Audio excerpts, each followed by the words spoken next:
It's Chuck Norris Friday. Chuck Norris Friday! I don't know what it is, but woo! Chuck Norris once, while sailing around the world, he discovered a shortcut. Chuck Norris's shadow has been on the best dressed list twice. Chuck Norris, his mother has a tattoo that says son. I don't get that one. For Chuck Norris, presidents take his birthday off. Chuck Norris, his tree houses have fully furnished basements. We'll be right back.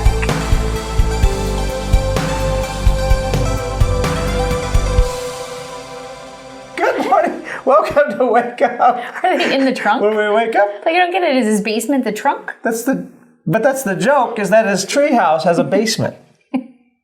Which means that Chuck Norris does the impossible, which is what we've been talking about all week. We have been talking Nothing's impossible with God, or maybe Chuck Norris. No, just God. Chuck Norris, Good morning. though he's mighty, he's still a man. Good morning. Welcome to Wake Up, where we wake up. Woo! I'm Pastor Scot. And I'm Pastor Holly. And Pastor Jason is getting ready for the big wedding. Yes, we're so for his son. excited. And so Yep. we got Holly in the house. It's been such a great week. If you haven't watched the shows, get back to it. Watch the last couple of days. They've been really good. Just talking about the who and the with and the what. It's about who and the with and the what. And we want to say, if you're a new subscriber, don't forget to put it right down in there, new subscriber, Yes. and where you're from. We'd love to mention that. And thank you for making us the #1 daily Bible study. So our scripture today it's really a passage, but we're going to read from Deuteronomy 4:29. Yeah. And we're talking about relationship with your neighbor. No. Relationship with God. Oh, God. It's a relationship with God. And here we are in Deuteronomy 4:29. From there you will seek the Lord your God, and you will find him if you seek him with all your heart and with all of your soul. Yep. And the passage talks about what? Well, and so, because I think that keep reading, read all the way through chapter 5 as well, because it's going to explain even further what we're talking about today. You see, we should walk every day with our focus being more about our relationship with God and less on our ability to love people well. Because when our relationship with God is huge and healthy, all the things that we need to be able to do stem from that relationship, rather than walking and waking up and asking myself, how can I, or thinking how I'm going to go into loving that coworker, or I'm going to go into tackling that big problem today. With my ability, if I am really focusing on building and strengthening and renewing and refreshing the relationship with God every single day, then what's going to happen is all the stuff that I walk through becomes easier. My ability to love people well, my ability to walk through offense. We just let offense roll off of us when the relationship with God is healthy and big and massive, because our worth and our value stems from that relationship. So when your relationship with God is huge and healthy, and you know your value and you know your worth, all the other stuff is taken care of. And David, you watched, what did David, main focus about David? David was all about here, and everything out here seemed to fall in place. The same thing for you. I think we can get so focused out here, and then this isn't, and I like to think about this is in a sense, my gas station. I filled up with love, with God's love, right, which is incorruptible. It's the perfect love. And now I have the ability to go out here and to love. Right? But many people, they don't get filled up here, and when they go out here, they're on empty. And so I don't know if I like myself. I don't know if I like the things that I'm doing. And so it just comes out, though I'm trying so hard to maybe be kind and gentle to the loved ones in my life. And I'm trying so hard to love Ted at the office. But Ted is annoying that I don't have the juice. I don't have the gas that it takes to love Ted. But I wake up in the morning, and then throughout the day, I'm constantly filling up. And my hope is, and how many scriptures are there? I would love to know that. There's so many scriptures on put my hope in the Lord. That's right. So when my hope is in the Lord, my expectations are in the Lord, when everything from here is flowing to here, then everything out here seems to get easy. Well, I mean, I think you could even look at it in practical terms, like, husband-wife. Let's just take this relationship. And maybe you're thinking of a relationship that's really important and matters a lot to you out there. So when you and I are having our moment or when we're in a disagreement, it seems like everything else is more difficult. When this gets, when we have those moments, and we have those disagreements and those contentious moments. And then we find out who's right? Yeah, you're always right. So I don't think I'm ever right. Well, I'm telling them you're always right. So Thank you so much. So and you are right. He can go back and watch this episode the next time he's not right, and he can feel right. Okay.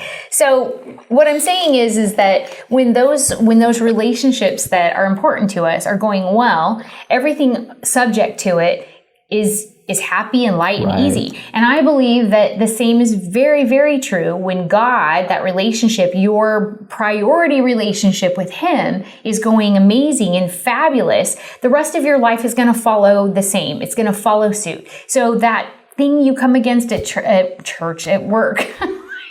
The thing you come against at church. When that church is on you. That person at work, or There could be a person at church sometimes. But people are people. They're the things, and wherever you go. And I love in your example because when we have our moment, as she calls it, and we're right, and we kind of go our ways, but we're still in the moment. I find that when I go here, it seems like it just brings peace to me, brings clarity, right? I don't say the dumb things and the angry and the hurtful things. All of a sudden I get filled up with forgiveness. I get filled up with encouragement. I get filled up with I get filled up with all the awesome things about you. I was focused on the one negative, but now I begin to remember all the positive. And so when I'm here, this gets easier. It does. I mean, I think for me, I want to see growth. I want to see growth next month. I want to see growth next week. I want to see growth in myself next year. So when I don't handle something well, I get frustrated that I didn't handle it well. And so when I start to meditate, what could have been different, or what did I not do this time that, on another time I've done, better. And usually it's that, did I start out my day focused on God? Did I start out my day? And to be really honest with you, it isn't about our ability to love people. It's not my ability to always have wisdom. It's not about my ability to, run the race. It's about my relationship with God, and how is it fueling me to then walk out loving people well, having wisdom in every situation. How is that relationship that I've built with God fueling me for the other stuff that I'm going to come into contact with in my life? And so we just have to make sure that we understand the priorities, and the priority should be, where's the relationship with God? And if that's huge and healthy, the rest of your life is going to be huge and healthy. And I'm going to go back to what we talked about the last 2 days too, the who and the with. That revelation to me just is amazing, because even now, we didn't even discuss talking about who and with today. Today was about relationship with God, but then it still goes back to, it's about who and with. That's true. It's about my relationship with God. My what no longer is that big a deal. When this is strong and this is going great, then my what's all seem to take care of themselves. Right. And so you might be in disagreement with your spouse, or you might be battling a child, you might be battling at the office, you might be we have battles around us. David had battles on all sides. And what did David say? He said, but God, if you're with me, none of these battles matter whatsoever. Well, what about just our ability to, when you were talking, I was thinking, what about the battle with yourself? Just the battle when you wake up. Have you ever woken up and you just are you've talked to nobody, and you're just, in your mind, you're like, we say weird things like, I woke up on the wrong side of the bed, or whatever. The idea that I can get happy, the idea that I can be happy all the time. And I really, really, really firmly believe it has everything to do and stems from how huge and how healthy our relationship is with our Creator. Let's pray over your day. Dear Father, Lord, we thank you and praise you that you are our focus, that you are our number one, that we put our time and energy of making you primary in our life. And we know that when this is going well, when our relationship with you is going well,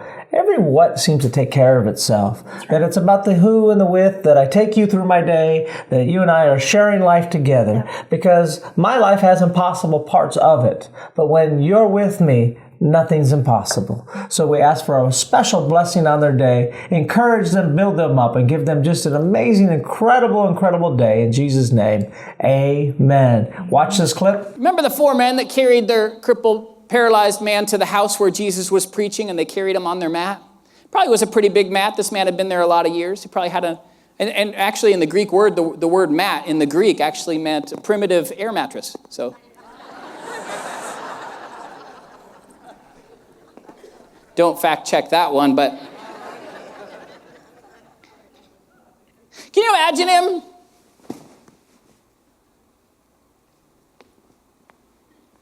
Not a lot of people around town walking around with their bed. It's a conversation starter. What's he doing? And sometimes we ask, Jesus, you've done so much for me. What can I carry for you? He says, I want you to carry your mat.